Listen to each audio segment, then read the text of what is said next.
ನಮಸ್ಕಾರ ಎಲ್ಲರಿಗೂ. ಇವತ್ತು ನಾವು ನಿಮ್ಗೆ ಒಂದು ಭಾಳ ಮಸ್ತಾಗಿರುವಂತಹ ಬದನೆಕಾಯಿ ಗೊಜ್ಜು ರೆಸಿಪಿಯನ್ನು ತೋರಿಸ್ಕೊಡಕತ್ತೀವಿ ರೀ. ರೊಟ್ಟಿ, ಚಪಾತಿ, ಅನ್ನ ಎಲ್ಲದ್ರ ಜೊತೆನೂ ಒಂದು ಬೆಸ್ಟ್ ಕಾಂಬಿನೇಷನ್ ರೀ. ಭಾಳ ಸಿಂಪಲ್ ಆದ್ರೆ ಅಗದಿ ಮಸ್ತ್ ಇರ್ತೈತಿ. ಹಾಗಾದ್ರೆ ಇವತ್ತಿನ ವಿಡಿಯೋದಾಗ ನೋಡಿ ಬಿಡ್ನೋರಿ ಬರ್ರಿ. ಮೊದಲಿಗೆ ನಾವಿಲ್ಲಿ ಒಂದು ಬದನೆಕಾಯಿ, ದೊಡ್ಡ ಬದನೆಕಾಯಿ ತೊಗೊರಿ. ಅದನ್ನು ಒಂದು ಹಿಂಗೆ ಸೈಡಿಂದ ಕಟ್ ಮಾಡ್ಕೊಂಡಂಗೆ ಒಂದು 3-4 ಅದ್ರ ಮೇಲೆ ಗೆರಿ ಕೊರೆದ ನಿಮ್ಮ ಚಿತ್ರ ಪ್ರದರ್ಶನ ಮಾಡಿಬಿಡ್ರಿ. ಅದಾದ್ಮೇಲೆ ಅದನ್ನು ನಾವು ಸುಡಬೇಕು. ಹೆಂಗೆ ಸುಡಾಕತ್ತೀವಿ ಅಂತಂದ್ರೆ ಗ್ಯಾಸ್ ಮೇಲೆ ಇಟ್ಟು ಸುಡಾಕತ್ತೀವಿ. ನೀವು ಬೇಕಂತಂದ್ರೆ ಕಿಚ್ ಮೇಲೆ ಇಟ್ಟು ಸುಡ್ಬೋದು. ಯಾಕಂದ್ರೆ ಮೊದಲಿನವ್ರೆಲ್ಲ ಕಿಚ್ ಮೇಲೆ ಇಟ್ಟೇ ಸುಡ್ತಿದ್ದರ್ರಿ. ಈಗ ನಾವು ಇಲ್ಲಾರ್ದಕ್ಕೆ ಹಿಂಗೆ ಮಾಡತ್ತಿದ್ದೀವಿ. ಇನ್ನು ಮುಂದಕ್ಕೆ ಅದ್ರಾಗ ಒಂದೀಟ ಏನು ಮಾಡಿರಿ, ಈ ಸಿಪ್ಪಿ ಇರ್ತೈತ್ರಲ್ಲ, ಬದನೆಕಾಯಿ ಸಿಪ್ಪಿ ಸುಟ್ಟಿದ್ದು ಅದನ್ನೆಲ್ಲ ತೆಗೆದ, ಹಿಂದಿನ ತುಂಬಾನು ತೆಗೆದ, ಆಮೇಲೆ ಒಂದು ಚಮಚಲಿ ಅದನ್ನು ಮ್ಯಾಶ್ ಮಾಡ್ಕೊಂಡ ಇಟ್ಕೊಂಡು ಬಿಡ್ರಿ. ಪೂರ್ತಿ ಹಿಂಗೆ ಕೈಲೇ ಕಲಿಸಿ ಇಟ್ಕೊಂತಂದ್ರೆ ನಡಿತೈತಿ. ಅದಾದ ನಂತರ ಅದಕ್ಕೆ ಒಂದಿಟ್ಟ ಕೆಂಪು ಖಾರ, ಅರಿಶಿನ ಪುಡಿ, ಆಮೇಲೆ ರುಚಿಗೆ ತಕ್ಕಷ್ಟು ಉಪ್ಪನ್ನು ನಾವಿಲ್ಲಿ ಸೇರಿಸ್ಬೇಕು. ಇಷ್ಟು ಸೇರಿಸಿ ಆ ಖಾರ ಈ ಬಿಸಿದಾಗಣ ಸ್ವಲ್ಪ ಮಿಕ್ಸ್ ಮಾಡಿಬಿಡ್ನು. ಅದಕ್ಕೆ ಎಟ್ಟಬೇಕು ನೋಡ್ಕೊಂಡು ಅಷ್ಟೇ ಅದು ಖಾರ ಹಾಕಿ ಕರೆಕ್ಟಾಗಿ ಒಮ್ಮೆ ನೀವು ಅದನ್ನು ಮಿಕ್ಸ್ ಕೊಟ್ಬಿಡ್ರಿ.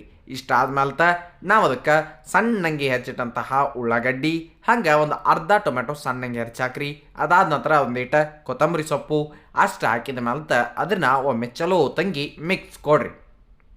ಇದೆಲ್ಲನೂ ಮಿಕ್ಸ್ ಆಗಬೇಕು. ಆಮೇಲೆ ಇದಕ್ಕೊಂದು ಸಿಂಪಲ್ ಒಗ್ಗರಣೆ ಕೊಡಬೇಕು. ಅದಕ್ಕಂತೇಳಿ ಸಾಸಿವೆ ಎಣ್ಣೆಯನ್ನು ಕಾಯಕ್ಕಿಟ್ಟಿದ್ದೆವು. ಆ ಸಾಸಿವೆ ಎಣ್ಣೆ ಇನ್ನೊಂದು ಸ್ವಲ್ಪ ಕಾಯತಿರ್ತೈತಿ. ಅವಾಗ ನಾವಿಲ್ಲಿ ಸಾಸಿವೆ ಮತ್ತು ಜೀರಿಗೆ, ಹಂಗೆ ಕಡಲೆಬೇಳೆನ ಹಾಕೊಂಡ್ರಿ. 1 ಟೀ ಸ್ಪೂನ್ ಹಾಕ್ರಿ, ಇಲ್ಲ ಅರ್ಧ ಹಾಕಿರೂ ನಡಿತೈತಿ. ಇನ್ನು ಮುಂದಕ್ಕೆ ಅದ್ರಾಗ ಒಂದಿಟ್ಟು ಹಿಂಗನ್ನು ನಾವು ಸೇರಿಸುನು. ಅದಾದ ನಂತರ ಸಣ್ಣಗೆ ಕಟ್ ಮಾಡಿದಂತಹ ಬೆಳ್ಳುಳ್ಳಿ, ಹಂಗೆ ಒಣ ಕೆಂಪೆಂಚಿಕಾಯಿ, ಕರಿಬೇವಣ್ಣ ಹಾಕಿ ಒಂದೀಟ ಈ ಕಡೆಯಿಂದ ಆ ಕಡೆ, ಆ ಕಡೆಯಿಂದ ಈ ಕಡೆ ತಿರುವಾಡಿಬಿಡ್ನೋರಿ. ಇಷ್ಟು ಚಲೋ ತಂಗಿ ನೀವು ತಿರುವಾಡಿದ ಆದ್ಮೇಲೆ ಅದಕ್ಕೆ ಈ ಹುಣಸೆ ಹಣ್ಣಿನ ರಸನ ಹಾಕಬೇಕು. ಹುಣಸೆ ಹಣ್ಣು ನೆನೆಸಿಟ್ಟಿರ್ತೀವಿ ರೀ, ಅದ ರಸನ ಇದ್ರಲ್ಲಿ ಹಾಕಿ ಅದನ್ನು ಕರೆಕ್ಟಾಗಿ ಮಿಕ್ಸ್ ಮಾಡಬೇಕು. ಅದ್ರ ಜೊತೆ ಒಂದೀಟ ಬೆಲ್ಲದ ಪುಡಿಯನ್ನು ನಾವಿಲ್ಲಿ ಸೇರಿಸಿದ್ದೀವಿ. ಇಷ್ಟಾದ್ಮೇಲೆ ಆಗಲೇ ನಾವೆಲ್ಲ ಕಲಿಸಿಟ್ಟಂತಹ ಬದನೆಕಾಯಿಯನ್ನು ತೊಗೊಂಡು ಬಂದ ಹುಣಸೆ ಹಣ್ಣಿನ ರಸದೊಳಗೆ ಮಿಕ್ಸ್ ಮಾಡಿ ಅದ್ರಾಗ ಒಂದಿಟ್ಟು ಕೊತ್ತಂಬರಿ ಸೊಪ್ಪನ್ನು ಸೇರಿಸಿ ಕಂಪ್ಲೀಟಾಗಿ ಒಮ್ಮೆ ಅದನ್ನು ಮಿಕ್ಸ್ ಮಾಡಿಬಿಡ್ನೋರಿ. ನೀವು ಬೇಕಂತಂದ್ರೆ ಇನ್ನೊಂದು ಸ್ವಲ್ಪ ಅದರಾಗ ಹುಣಸೆ ಹಣ್ಣಿನ ರಸ ಹಾಕಿ ನಡಿತೈತಿ.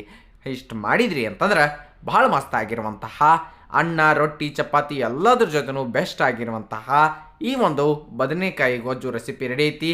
ಹಾಗೆ ನೀವೇನ್ರೆ ನಮ್ಮ ಚಾನಲನ್ನು ಮೊದಲೇ ನೋಡ್ಕೊತಾ ಇದ್ರಿ ಅಂತಂದ್ರೆ ನಾವು ಇದೇ ರೀತಿ ಇನ್ನೊಂದು ಗೊಜ್ಜನ್ನು ತೋರಿಸಿದ್ದೀವಿ. ಅದನ್ನು ಸಹ ನಮ್ಮ ಚಾನಲ್ನಾಗ ನೋಡ್ಬೋದು. ಹೊಸಬರಾಗಿದ್ದರೆ ಸಬ್ಸ್ಕ್ರೈಬ್ ಮಾಡೋದು ಮರೆಯಕ್ಕೆ ಹೋಗ್ಬೇಡ್ರಿ. ನೆನಪಿರಲಿ, ಇದು ಸವಿರುಚಿಯ ಸೊಬಗು.